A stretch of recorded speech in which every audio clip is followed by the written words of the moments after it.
Mari0 mods. What a can of worms, if by worms you mean bugs, because I think Mari0 is half bugs at this point. But what makes a good mod is often debated, if by often you mean never, because there are many types of mods. Some focus on improving the base game, while others add additional content. Making a mod is very difficult, however. That's why there has only been 2 successful mods at Mari0 that have reached the status of being the Mari0 game to play. But what if there was a third? A mod which was built upon the foundations that AE created, but with the same community element that CE was known for. A mod built by and for the community.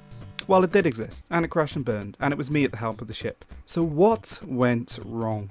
Well, to explain that, we need to go back in time, to a time where staying 6 feet apart was a law. Good old 2020.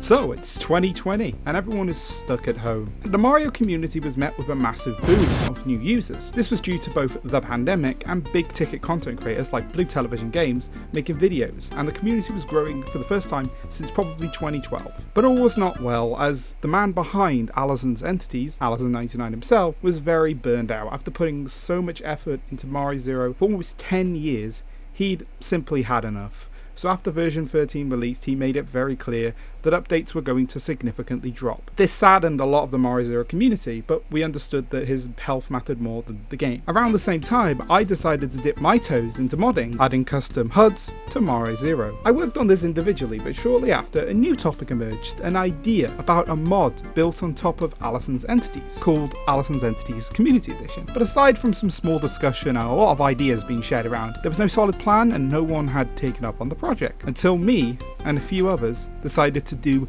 the unthinkable. Do the thing. We decided we were going to make AECE.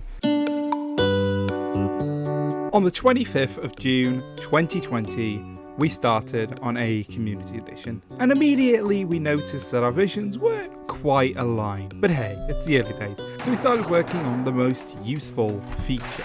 Graphic packs. Are you tired of creativity? Want the game to be in control of what you make? Well, graphic packs are for you. With dozens of amazing options. Wait, what? There are only 3? Graphic packs were added because they were cool, I guess? It was also based on a feature from Mario 1.6. I have no idea why we decided to do this when 9 out of 10 players just make their own tile sets and graphics anyway. Category set menus. Based on a feature from Mari0 Heck, made by Hugo B Designer, categorized menus were meant to give the user control over what items were shown. Want to know the problem with that? The Mari0 community likes to repurpose items. Many Mario-style map packs take advantage of the portal elements, and many Portal-style map packs take advantage of the Mario elements. Categorizing and hiding some are kind of annoying. It was obviously scrapped, but not before making a comeback as an option. I don't know why I thought I could save this feature. Frozen congelados. Frozen items expanded on the Frozen coin, added in version 12.1, adding a brick, mushroom, and empty variant. There was also a scrapped coin block variant because, yeah, that happens. Overall, the first week was full of these hits and misses. A foreground layer got started, then scrapped before it was even functional. The laser field, which was in fact an AE feature that was hidden away broken, got re-added, then removed because it was replaced by something we'll get to soon. It was a fairly smooth start. Despite this, and it made us get comfortable. And when you start getting comfortable, you start getting lazy. Things were about to get big.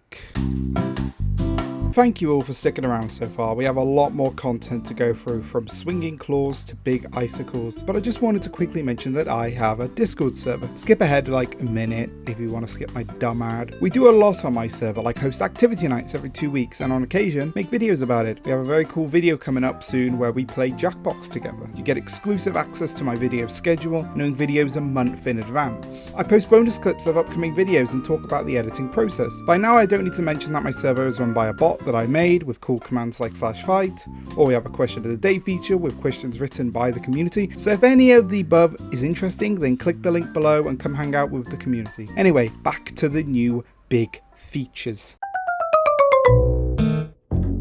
As June came to an end, our ideas seemed to get more and more ambitious. I knew for a fact some of these things were still well out of my skill level. There were some major issues with features we had already made, and I felt like everyone else just didn't really care. Progress wasn't determined by the number of improvements or bugs fixed. It was all about the feature list. Uwarstomp. I rarely even use normal forms, and yet we decided that making one that went upwards would be a great idea. It required substantial redesigns to the code, and while it worked pretty well, it was very niche. We also planned diagonal variants. They weren't even started. Grande Icicle. A good friend of one of the co-owners made some better small icicle sprites for the project, as we were making a variant of small icicle that acted more like the regular version. But they also made a big variant. I tried to hold back, I promise. The big icicle acted like it did in New Super Mario Bros. Wii, and despite looking a little off and having some terrible collision, damn you Passive Collide, it did function. It was also the focus of the only video we ever made of the mod. It was pretty good, I'll link it below. Custom Reels. Remember Laserfield and how we removed it for something else? This is something else. It was like a complete remake of the Emancipation Grill that added a lot of variations from Portal, like the disintegrating one, the dead one, the really dead one, the green one, the purple one, and the portal one. It was actually a fairly good idea to merge them onto one. Also, fun fact, pressing the Alt on this screen crashes the game. Very neato. At this point, I think I started to understand that this wasn't a healthy mod. It focused way too much on adding new stuff and focused less and less on fixing the actual issues with Allison's entities, which was the original purpose of the mod. But things were about to get worse. So much worse. I was becoming 2013 Allison.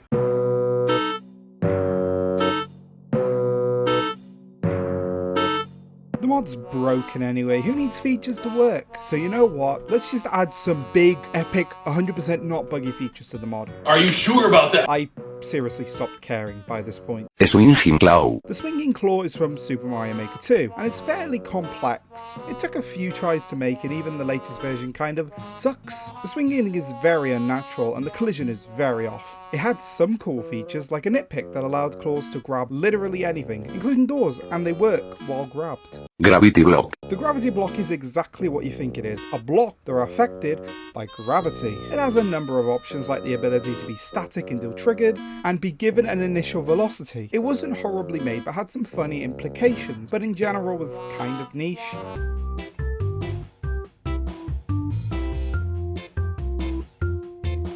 Roulette Block. Self-explanatory. Honestly, the actual entity is kind of mediocre. It only had support for a few basic types. The GUI was actually the most impressive part, as it added a new element that allowed you to choose the power-ups it had. The code makes me want to vomit, but hey, it worked. It even allowed for a custom speed and random options to make it less predictable. Commander. No, it's not the command block.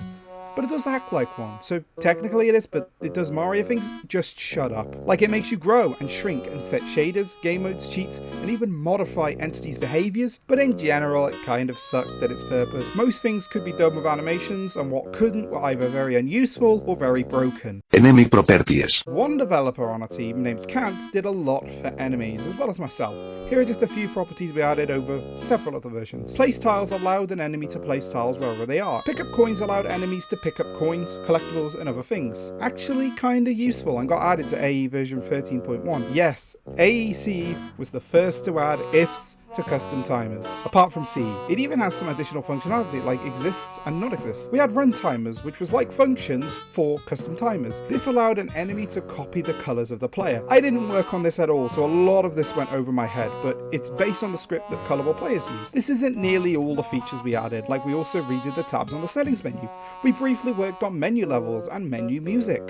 I added an item reserve slot, integrated and updated the corruptor based on a mod I made a while ago, as well as so many small and insignificant things, because why not? I was sick of the mod by now. I'd been like 6 months. I had a serious falling out with one member of the crew in December. People were leaving every few weeks and all passion had died. Months went by with little to no progress.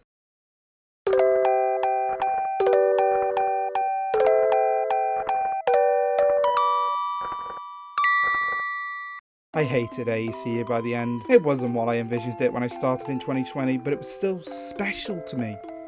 I knew what I had to do, but I felt like it would affect how people looked at me. I promised to bring a mod that had more potential than AE had ever given, but all I was bringing was a wall of text and that dreadful C word, cancel. On the 6th of May, 2021, I confirmed the Licensed Entities Community Edition was officially cancelled. Alison's Entity Community Edition makes me feel angry. It could have been good. It could have been a real game changer. But I tried too hard to please everyone and it tore apart the morals we had set out. What went wrong? It isn't a single thing. It was overscoped with features I couldn't make. It was bugged with features that barely worked. It was bad management from people who didn't care. It was laziness to not make the code watertight. It was too early with me having zero experience. It was the lack of commitment from others, lack of control, lack of respect, lack of energy. It was all of the above.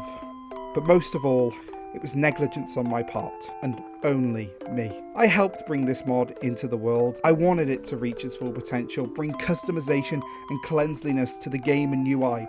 No silly new features, no half-baked features, just the best, only the best. I didn't let the community down, and I didn't let my team down. I let myself down, and the game down. I killed the project for its own good.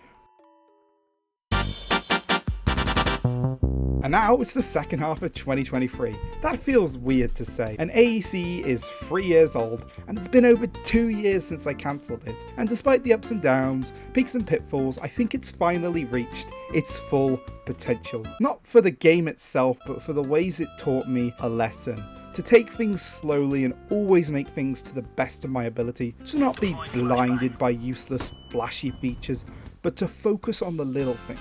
Since then, I've taken making games and mods way more seriously. I've made 2 Game Jam games, scoring 21st and 17th respectively. Several mods, including a recent one, which is a total nightmare, good luck. And it's pushed me to learn new languages and explore new environments. Alison's Entities Community Edition never got to achieve its goals, and never will. But it did help me achieve mine, and that's okay. Life always finds a way, even if it's not the way you wanted or expected. Just let life lead you somewhere special. Okay, that's enough emotion. I need to start porting claws to version 30.1.